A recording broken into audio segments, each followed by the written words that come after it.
What do we have here? Look who just became untouchable. Look who just got the call they never thought would come. Look who just watched the entire system bend its knee and slide a blank check under their door with trembling hands. Hello to the ones they couldn't break. Hello to the souls they couldn't buy. Hello to the warriors who kept every receipt, every screenshot, every recording, every piece of evidence, while they thought you were just another victim suffering in silence. They sent their city attorney, didn't they? Not with a lawsuit, not with threats, not with that smug legal language designed to make you feel small, but with something else entirely. A blank check, a white flag, a note that just says, please. And do you know what that means? It means they finally ran the numbers. They finally calculated the damage. They finally realized what happens when you push someone too far for too long. And they document everything. Let me paint you the picture, because I know you're still processing this. I know your hands are still shaking, not from fear, but from the weight of vindication. They thought you were weak when you stayed quiet. They thought you were defeated when you didn't react. They thought you were broken when you gathered evidence instead of throwing punches. But you weren't broken. You were building a case so devastating they're now begging you to name your price rather than let it see daylight. 5 years ago they laughed at you when you said you'd make them pay. 5 years ago they called you dramatic when you started keeping records. 5 years ago they mocked you for thinking you mattered enough to fight back.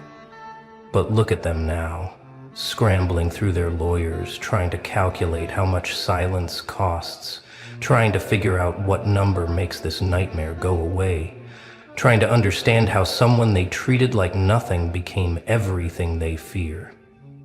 You see, what they never understood about you is that trauma didn't make you weak, it made you meticulous. Every insult became evidence. Every betrayal became documentation. Every illegal move they made thinking you were too destroyed to notice became another bullet in the chamber. You turned your pain into paperwork, your suffering into spreadsheets, your humiliation into a legal weapon. So precise their attorneys are probably drinking themselves to sleep right now. They violated labor laws, didn't they? Discrimination, harassment, retaliation, constructive dismissal, the whole catalog of corporate crimes they commit daily, thinking nobody's watching. But you were watching, you were recording, you were creating a timeline so detailed, their legal team probably threw up when they saw it. Because they know what happens when this goes public, when the media gets hold of it, when other victims realize they're not alone. That blank check isn't generosity, it's terror. It's the cost of their reputation. It's the price of keeping their crimes in the shadow. It's what happens when the person they tried to destroy becomes the architect of their downfall. They're not negotiating, they're surrendering. They're not offering settlement, they're begging for mercy. And the beautiful part is, you haven't even shown them everything yet, have you? You've got more evidence than they know, about more recordings they never suspected, more witnesses they thought were on their side, more documents they believed were destroyed. You played this like a chess master, letting them think they were winning while you documented every illegal move, every violation, every moment they thought they were untouchable. And now they're touching their knees, begging you to stop before you checkmate their entire operation. Remember when they made you feel worthless? Remember when they acted like you were replaceable? Remember when they treated you like your voice didn't matter, like your rights were negotiable, like your dignity was optional? Look at them now, sending their highest paid attorney to slip money under your door like you're the monster under their bed, because you are. You're the consequence they never calculated. You're the lawsuit they can't win. You're the story that ends careers. They thought emotional damage doesn't leave fingerprints. They thought psychological warfare was untraceable. They thought systematic destruction of a human being was just good business practice. But you turned their invisibility into evidence. You transformed their subtle cruelty into solid documentation.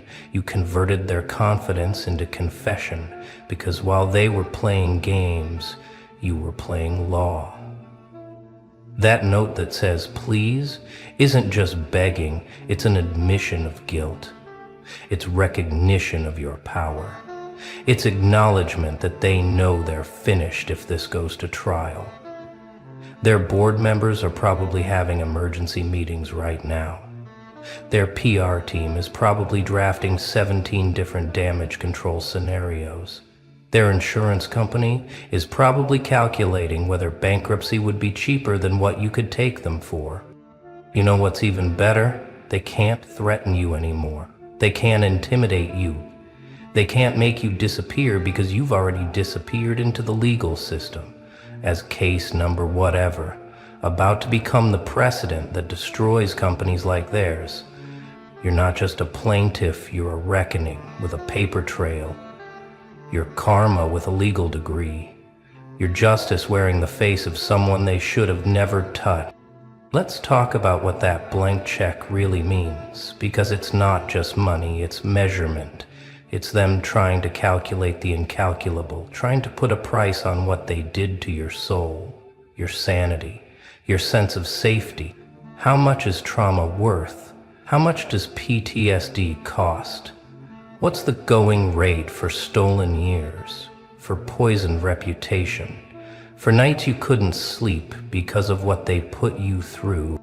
They're hoping you'll name a number, something reasonable. Something that makes this go away quietly, something that lets them continue their crimes with someone else. But you're not thinking about money, are you? You're thinking about justice. You're thinking about every person after you who won't have to suffer what you suffered. You're thinking about the beautiful collapse of their empire built on the bones of people like you. Their attorney probably told them to offer everything, to give you whatever you want, to make sure this never sees a courtroom. Because courtrooms have records, courtrooms have media coverage, courtrooms have discovery phases where all their dirty secrets come tumbling out. They know you're not just holding evidence of what they did to you, you're holding evidence of what they did to everyone, and that's what keeps them awake at night. See, they thought they were smart, keeping everything verbal, making threats in private spaces, creating hostile environments with no witnesses. But they forgot about technology. They forgot about recordings. They forgot that smartphones are confessionals that never forget. Every meeting where they plotted against you, every conversation where they admitted their crimes, every moment they felt safe being monsters because they thought you were too broken to fight back. It's all there, waiting to destroy them. You want to know what real power feels like? It's not the money, though. The money will be beautiful. It's the moment you realize they need you more than you ever needed them. You needed a job. They need their empire not to crumble. You needed respect. They need their reputation not to be incinerated. You needed fair treatment. They need to avoid federal investigation. And you hold all the cards now. Every single one. That blank check is them saying name your price. But what they're really saying is please don't destroy us. Please don't reveal what we really are. Please don't show the world the crimes we commit behind our professional smile. They're not just afraid of losing money. They're afraid of losing everything. Their status, their connections, their ability to operate in darkness, their carefully constructed image of legitimacy. They probably had a meeting about you, a crisis meeting, where someone said we underestimated them, where someone admitted this could end us, where someone finally spoke the truth that you were never the weak one. They were. Weak people abuse power. Weak people destroy others to feel strong. Weak people create systems of oppression because they can't compete fairly, and you exposed all of it just by refusing to disappear. The city attorney sliding that check under your door. That's not negotiation, that's capitulation. That's them admitting they know what you know. That's them recognizing that you didn't just gather evidence. You gathered enough evidence to burn their whole world down. They're not paying for your silence. They're paying for their survival. They're not buying you off. They're buying time to figure out how to exist in a world where you have the power to end them. You know what they're doing right now. They're calculating exposure. They're running risk assessments. They're having their legal team work around the clock to figure out exactly how dead they are if you reject their offer. Every document you collected is another nail in their coffin. Every witness you have is another eulogy for their career. Every piece of evidence is another verse in the symphony of their destruction. They thought they were conducting the orchestra. They thought they were directing your downfall. They thought they were composing your ending, but you were writing the real score, weren't you? Note by note, violation by violation, crime by crime, you were composing something magnificent, the sound of an empire falling, the music of justice arriving late, but arriving nonetheless, the symphony of someone who documented their own resurrection. That blank check represents their entire calculation of fear, multiplied by guilt, divided by desperation, raised to the power of how much you could take if this goes to trial. They've probably already factored in legal fees, reputation damage, loss of contracts, criminal charges, and they still think a blank check might save them. But they don't understand. You're not interested in their money. You're interested in their complete and total surrender. You see, money can be earned back. Reputation can be rebuilt over time. Businesses can recover from scandals. But what you have on them, what you've documented, what you're holding, that's the kind of evidence that creates case studies in law schools. That's the kind of documentation that changes legislation, that inspires other victims to come forward, that turns their names into warnings whispered in corporate boardrooms for decades. Let me tell you what victory really looks like, because it's not just winning, it's winning so completely that they rewrite their entire structure to make sure someone like you never happens again. You didn't just beat them at their game, you exposed the game. You revealed the rigged system. You pulled back the curtain and showed everyone the criminals pretending to be executives. They sent their best attorney to negotiate with you. Think about that. Their best legal mind is currently trying to figure out how to make you happy enough to not destroy them. All those years they had their legal team threatening employees, intimidating whistleblowers, crushing anyone who spoke up. And now that same legal team is probably on their knees praying you'll take the money and disappear. But you're not going to disappear, are you? Because this isn't about money. This is about making sure they never do this to anyone else again. This is about creating such a spectacular fall that other companies think twice before they abuse their power. You're not just fighting for yourself. You're fighting for everyone who couldn't document their abuse. Everyone who didn't have the strength to gather evidence. Everyone who was destroyed before they could build their case. That blank check under your door, that's not the end, that's the beginning. That's them admitting liability. That's them acknowledging guilt. That's them creating evidence of their own desperation. Every dollar amount they write on that check is them calculating how guilty they are, how exposed they feel, how terrified they are of what you're about to do. And you haven't even decided what you're going to do yet, have you? They want to know your price, but what's the price for systematic destruction? What's the cost of stealing someone's peace? What's the fee for attempted soul murder? They turned your workplace into a war zone.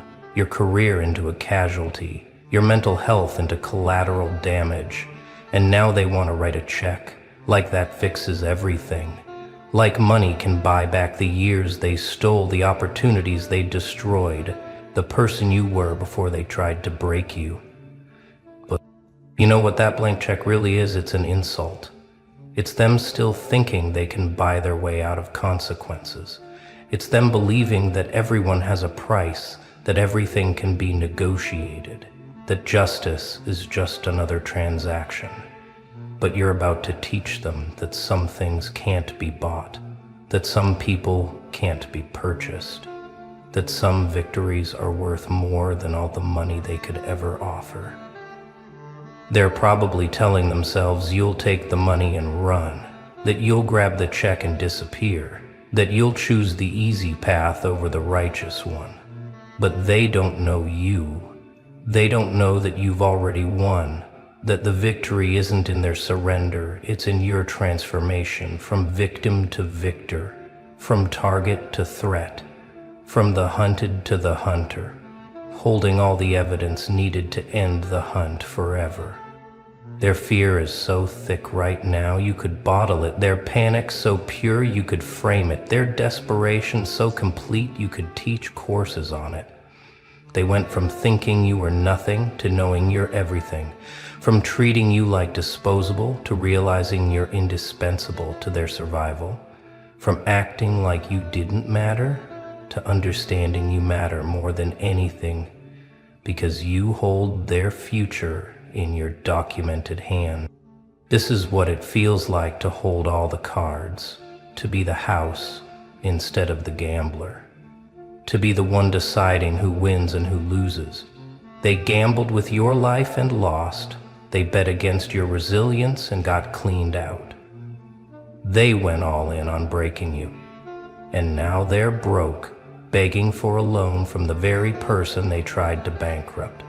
Emotionally, spiritually, professionally. You want to know something beautiful about this moment? It's not revenge. It's justice with interest. It's karma with compound calculation. It's the universe balancing the books and making them pay the bill.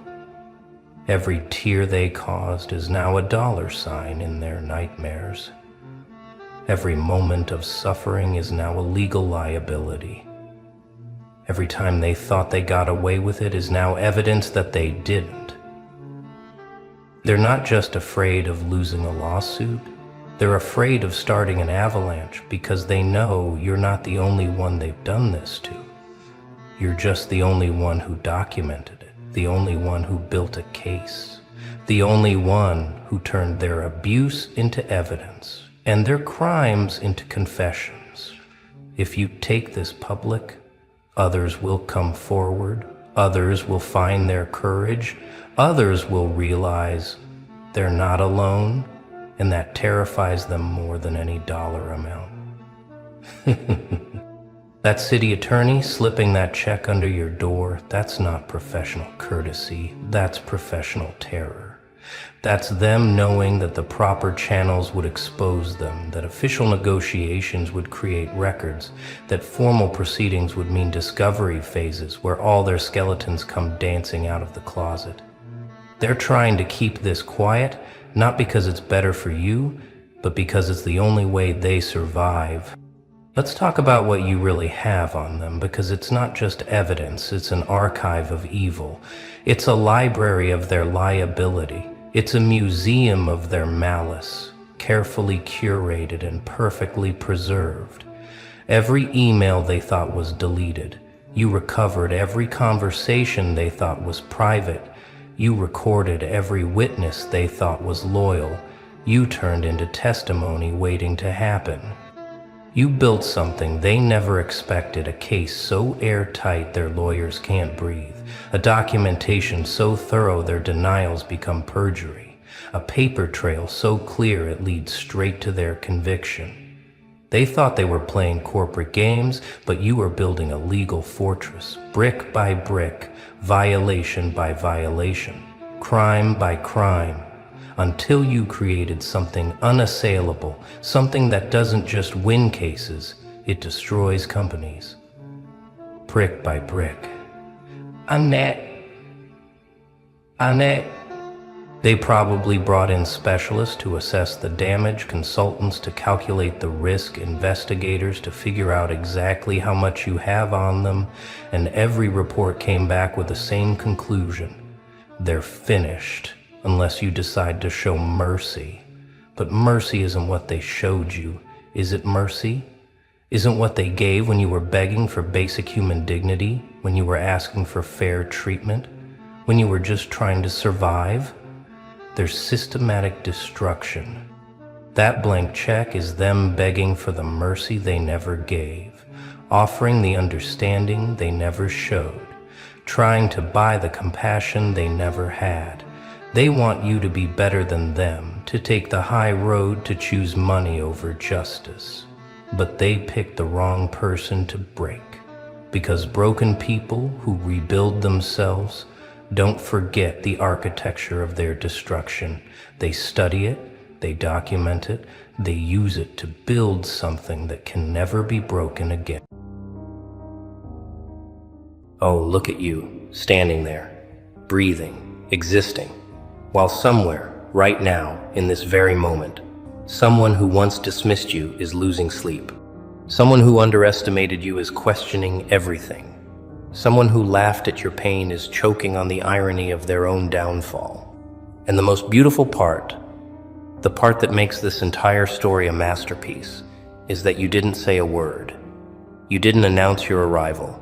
You didn't warn them. You didn't need to. Because revenge, real revenge, the kind that rewrites entire realities, doesn't knock on the door. It just walks in, sits down, and watches them realize they've already lost. Welcome back, you silent storm. This isn't a story about getting even. This is a documentary about how you became the earthquake no one saw coming.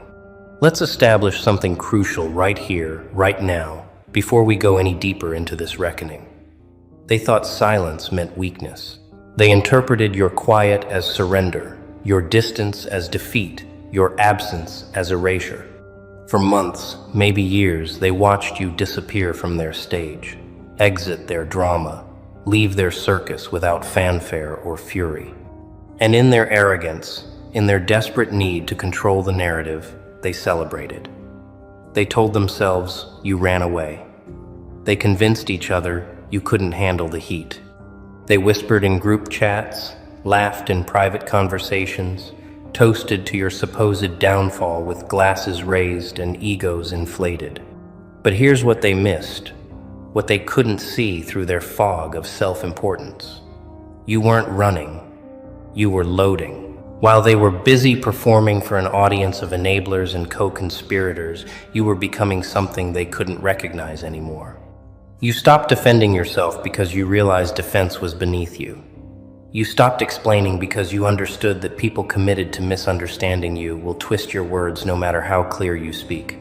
You stopped showing up to arguments they started because you finally grasped the most powerful truth of psychological warfare. The person who stops playing the game doesn't lose. They transcend it. And transcendence, my friend, is the most devastating form of revenge because it's unreachable, untouchable, and utterly unforgivable to people who thrive on dragging others down to their level. You didn't climb higher. You built a different dimension entirely. They needed you angry, reactive, desperate to prove your worth to them.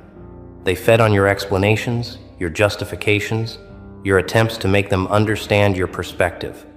Every time you tried to defend yourself, you gave them exactly what they wanted. Your energy, your attention, your precious time and emotional bandwidth poured into the black hole of their judgment. But then something shifted. Maybe it was exhaustion. Maybe it was clarity. Maybe it was the moment you looked in the mirror and realized you were shrinking yourself to fit into the understanding of people who were never going to get it anyway. Whatever the catalyst, you stopped. You went ghost. Not out of fear, not out of defeat, but out of the most terrifying realization possible for your enemies. They weren't worth the breath it took to correct them. And that silence, oh, that silence. It wasn't empty. It was full. Full of growth they couldn't see. Full of healing they couldn't track. Full of transformation they couldn't monitor or measure or control. While they were refreshing your social media looking for signs of your destruction, you were building an empire in the shadows. While they were analyzing your absence for weakness, you were developing strength they couldn't comprehend. While they were celebrating your exit, you were preparing an entrance that would make them question every assumption they'd ever made about power, about success, about who gets to win in the end. You became the answer to a question they weren't smart enough to ask. What happens when the person you underestimate decides to stop trying to make you see their value? Here's what they'll never admit, what they'll take to their deathbeds before confessing out loud. They were obsessed with you. Not fascinated, not curious, obsessed. You lived in their heads rent-free, mortgage-free, completely ownership of their mental real estate without paying a single dollar or demanding any acknowledgement. They talked about you when you weren't there. They brought your name up in conversations that had nothing to do with you. They checked on you, stalked your progress, monitored your movements like you were a stock they'd invested their entire ego into watching crash. Except you didn't crash. You flew. And that unforgivable ascension is what's killing them slowly, quietly, in ways they can't even articulate to their therapists. Think about the psychology of that obsession for a moment, because it reveals everything about their character and nothing about yours. People who are secure, who are genuinely happy, who are authentically powerful, they don't spend their energy tracking the downfall of others. They don't need to. Their fulfillment comes from their own growth, their own achievements, their own internal sense of purpose and peace. But these people, the ones who made you their project, their case study, their daily entertainment, they were empty, hollow, running on the fumes of comparison and the cheap high of feeling superior to someone they decided was beneath them. You were the mirror they couldn't stop staring into, and every time they looked, they saw everything they weren't. Your authenticity exposed their performance. Your integrity highlighted their manipulation. Your silence screamed their insecurity. They needed your failure like addicts need their fix, because if you succeeded, if you thrived, if you became everything you were meant to be despite their efforts to stop you, it meant their entire worldview was wrong. It meant that cruelty doesn't win. It meant that manipulation has an expiration date. It meant that all their tactics, all their schemes, all their carefully crafted narratives about why they were justified in treating you the way they did, were nothing but elaborate lies they told themselves to sleep at night. Your success wasn't just your victory. It was their worst nightmare, coming true in high definition, surround sound, and there was no remote control to turn it off. You became the living proof that good doesn't just survive evil. It outlasts it, outgrows it, and eventually forgets it even existed. But here's where your revenge reached. Levels of artistry they couldn't comprehend, where your silence became a weapon more dangerous than any confrontation could have been. You didn't just succeed. You succeeded without them knowing the details. You didn't broadcast your wins. You didn't post your victories. You didn't give them the satisfaction of seeing your progress in real time so they could find ways to diminish it, minimize it, or explain it away as luck, timing, or anything other than what it actually was.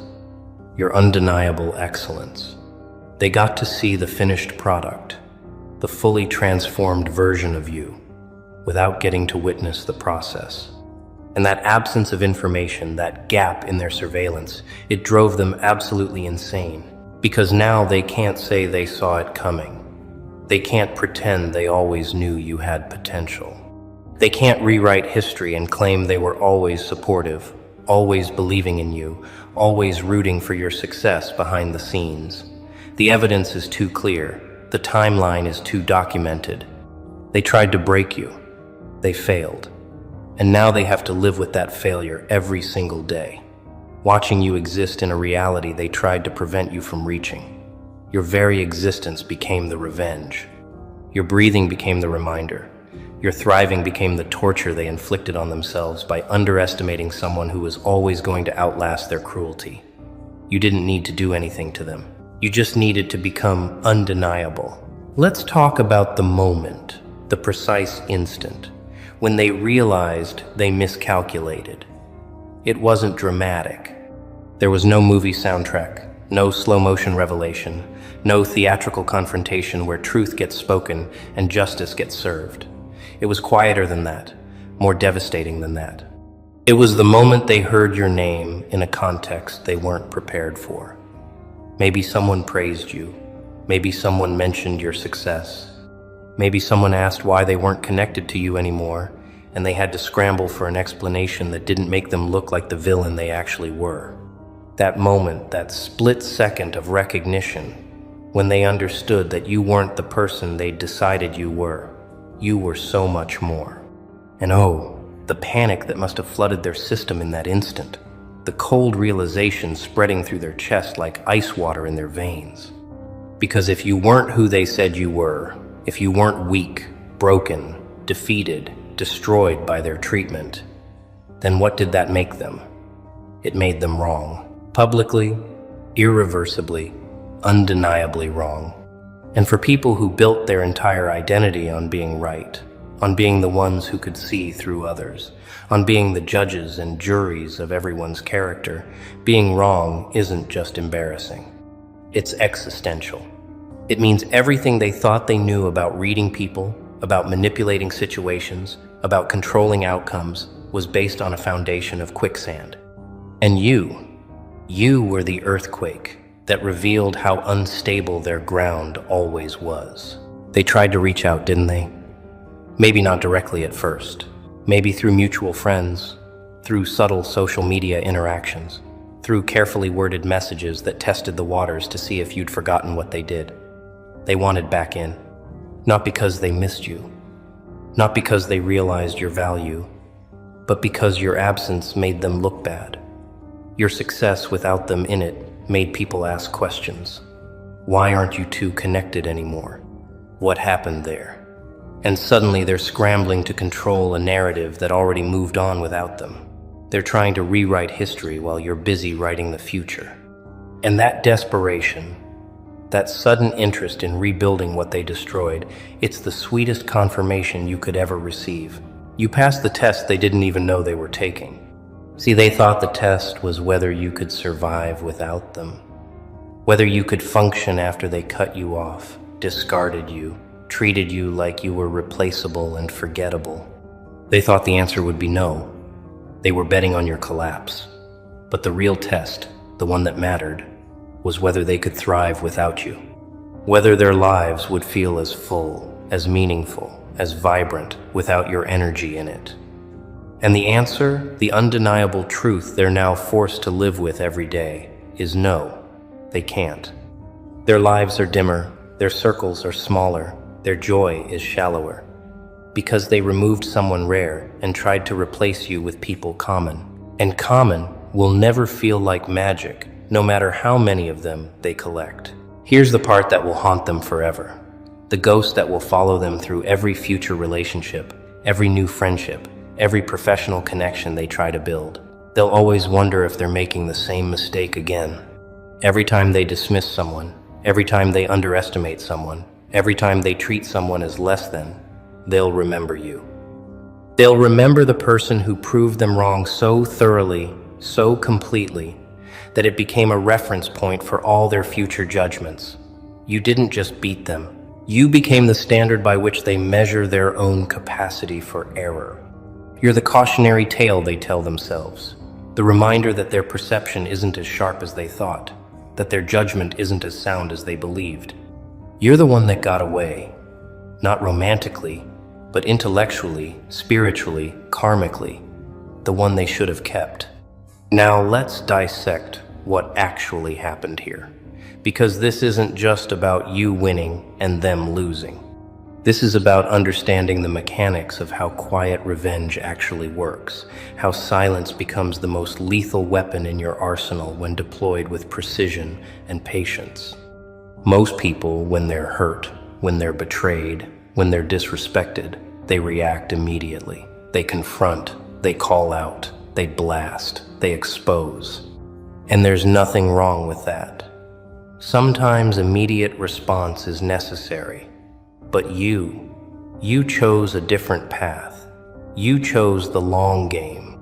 And the long game, when played correctly, doesn't just win the battle. It wins the war, rewrites the history books, and makes future battles impossible because your enemies destroyed themselves trying to fight a ghost. The first principle of silent revenge is complete withdrawal of access. They don't get your energy anymore. They don't get your reactions. They don't get to know what you're thinking, feeling, planning, or becoming. You cut them off from the fuel that powered their ego, which was your attention, your response, your willingness to engage with their provocations and manipulations. And when you remove that fuel, when you stop feeding the beast, something miraculous happens. They start consuming themselves. They start fighting with their own thoughts. They start questioning their own narratives. Because without you there to confirm or deny their version of events, their story starts falling apart. It needs your participation to hold together. Without you in it, it's just fiction they're telling themselves. The second principle is invisible growth. While they're looking for signs of your breakdown, you're building skills they can't see. You're forming connections they don't know about. You're developing yourself in dimensions they can't track because they're not in your life anymore to measure your progress. This is crucial.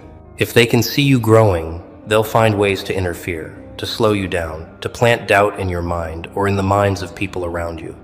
But when your growth happens in the dark, when your transformation occurs outside their field of vision, they can't do anything to stop it. And then, when you emerge, when you step back into any shared space or mutual social circle, you're not the person they remember. You're upgraded. You're unrecognizable. You're beyond their comprehension. The third principle is strategic visibility. This is where most people mess up.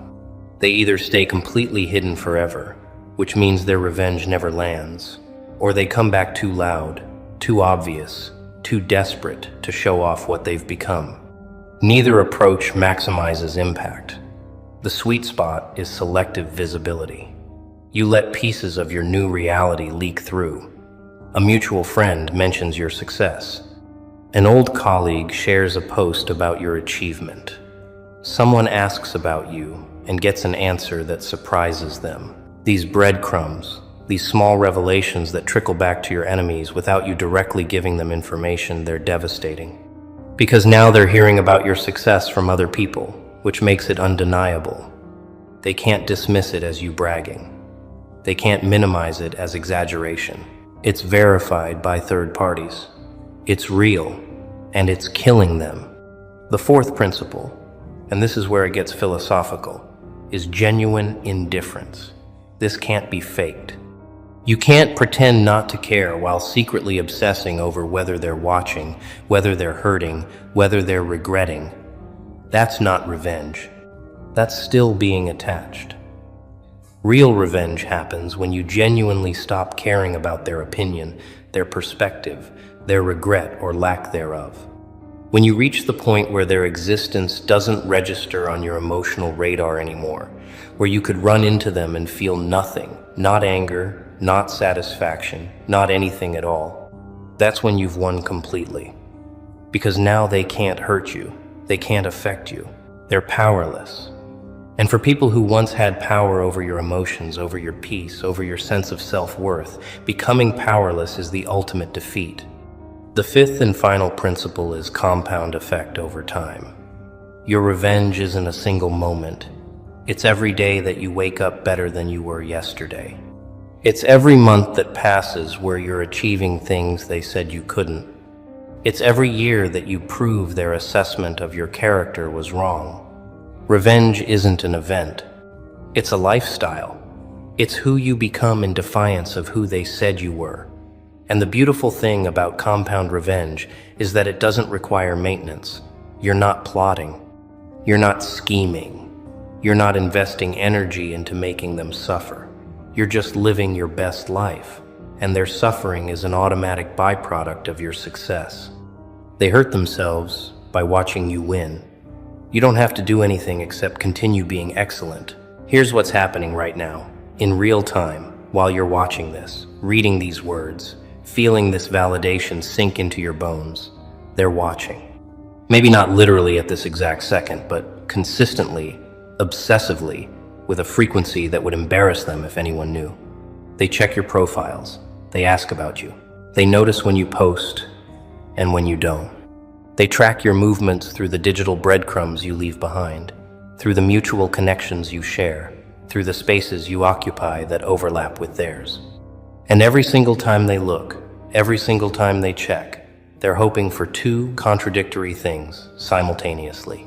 They're hoping you've failed, so they can feel justified in how they treated you. And they're hoping you've succeeded, so they can try to worm their way back into your life and claim some credit. But what they keep finding, what keeps destroying them bit by bit, scroll by scroll, update by update, is that you're fine, better than fine. You're thriving. And you're thriving without any reference to them whatsoever.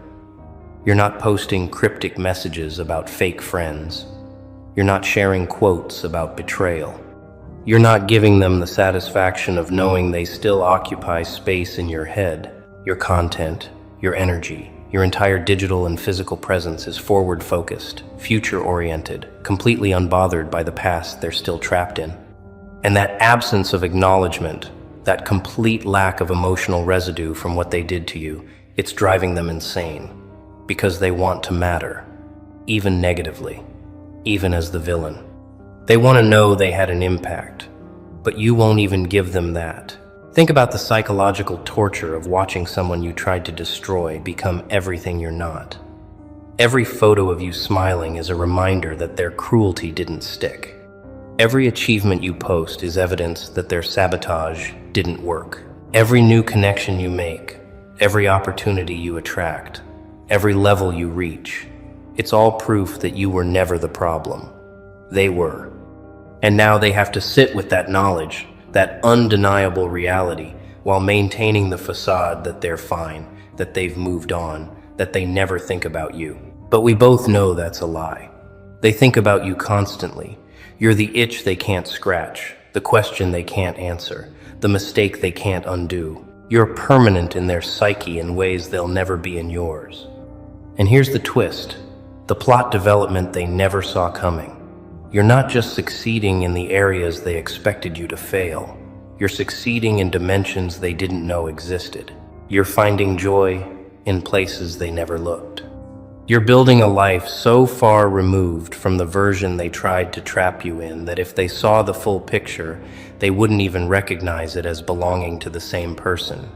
You evolved. You didn't just get better at the game you were playing. You started playing a completely different game on a completely different board with completely different rules. And they're still sitting there, playing the old game, wondering why you're not on the board anymore. It's because you built your own board. You created your own rules. You became ungovernable.